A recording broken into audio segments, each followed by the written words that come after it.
Hello, and welcome back. In this session, I wish to discuss batteries of interest, how they work, why they work, and some different types, especially to cut the confusion on lithium-ion batteries. Why do some catch fire, and why are we using them if they are supposedly dangerous? I am the Tinker, and I hope to clarify things for you, where everyone and company says their items use lithium-ion batteries.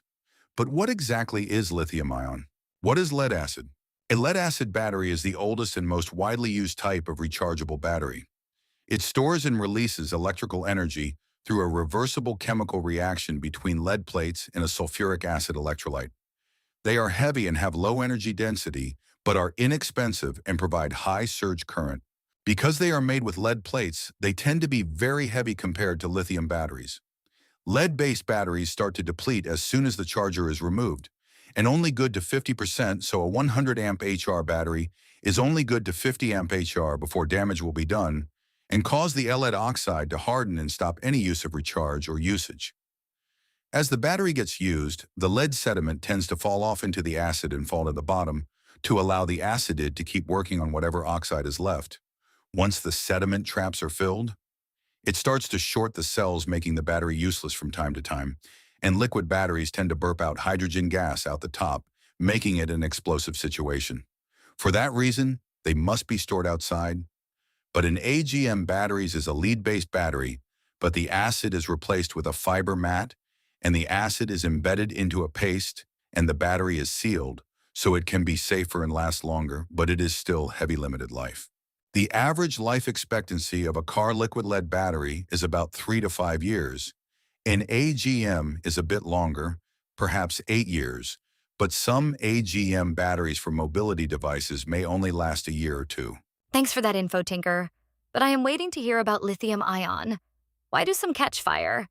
If they are so good, why are they so bad? Let's see this first.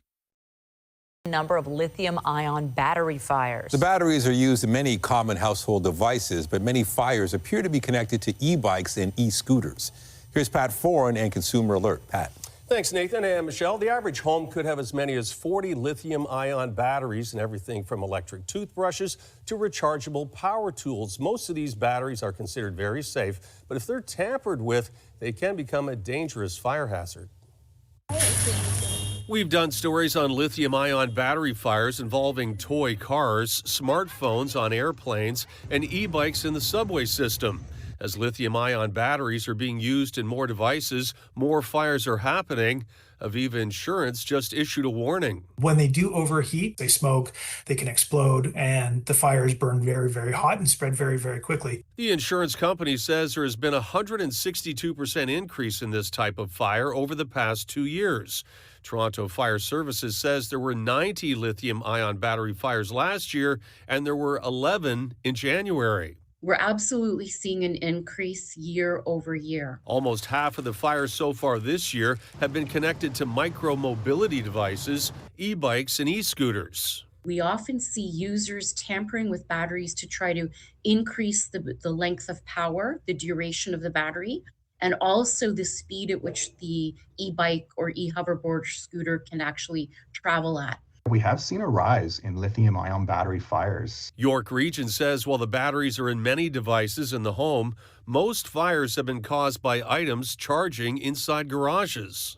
80% of those fires have been residential garage fires involving batteries. When lithium-ion batteries fail, they may smoke, hiss, and expand. Once they enter something called thermal runaway, they can explode, releasing toxic smoke and chemicals, and reach temperatures of 400 degrees Celsius. To avoid battery fires, always follow the manufacturer's instructions, only use batteries designed for the device, and charging cords that came with the product. Store batteries away from flammable items, and avoid excessive charging. You should never tamper with a battery, don't allow them to charge overnight, and old or damaged batteries should be disposed of at municipal recycling centers. And it's a good time to check your smoke detectors to make sure they have batteries and they're working properly. Because of this new type of fire threat, there are now also heat detectors. We hope to review them and do a story soon. On your side, I'm Pat Foran. So what is a lithium-ion battery? What is an ion? An ion is defined as an electrically charged atom, either positive or negative, and its electrons are easily moved about to the atom next to it due to an unequal charge throughout. First off, one has to understand that to call something a lithium-ion battery, assuming they all catch fire, well, this is incorrect. Lithium is used in a number of different types of battery cells connected together to make a battery pack. The one type that is a fire risk is a lithium-cobalt chemistry. This type of cell moves electrons by way of a liquid substrate through a membrane from the lithium, which if it gets hot, allows the lithium to go into thermal runaway and cause the lithium to actually expand and burst into flames. If the cell is taken apart and the lithium meets moisture, it will immediately burst into flames. There are basically three types of lithium-ion batteries in the market today: the lithium cobalt, the lithium polymer, and the lithium iron phosphate. They are all lithium-ion batteries, but built differently. The polymer type is basically in a metallic envelope and considered a flat pack. The same type that fits into the back of your cell phone, the lithium iron phosphate. Also known as the LiFePO4 battery, is the safest type. They are larger and a bit heavier, but have a higher ampere-hour rating and also can be recharged more tigemies than a cobalt, but do not have the same super energy discharge as the cobalt. This is why the cobalt is used in e-bike and scooters and other devices that require lightweight and less room yet deliver high energy output. The difference in battery chemistry results in a different voltage per cell. The lithium polymer and cobalt cell put out 3.7 volt per cell, and wired in series and parallel will give you the desired voltage and amperage needed to run your device. The LiFePO4, however, is 3.2 volts. Both types of cells need a device known as a BMS, which stands for Battery Management System. This is to protect the cells and allow each cell to charge and discharge evenly to avoid excessive heat. The bottom line?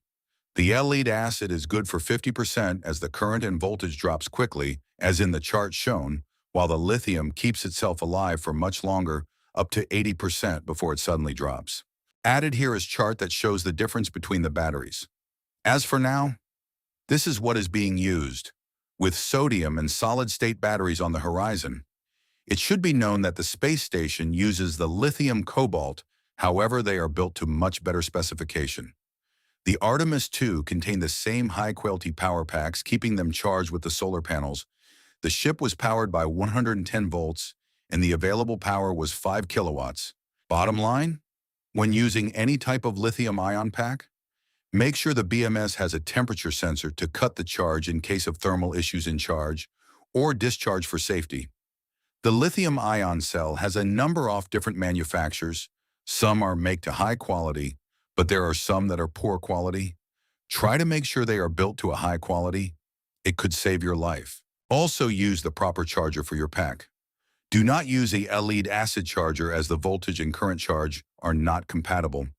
Also, on a final note, the lithium cobalt seems to hold its charge for a very long time, while the polymer seems to leak its charge over time, like a cell phone or tablet.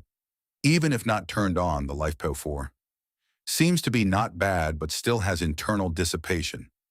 Use all battery packs wisely and protect your environment. The new kid on the block are sodium cells and solid-state cells. Not for retail sale as of yet, but also not a compact solution. Just to add about the BMS, lead-acid batteries do not need a BMS as they are robust and forgiving. However, any lithium type do need a BMS to self-balance and discharge properly and protect from heat. I hope you found this information educational and informative. Please like and subscribe. Until we meet again, I am the Tinker.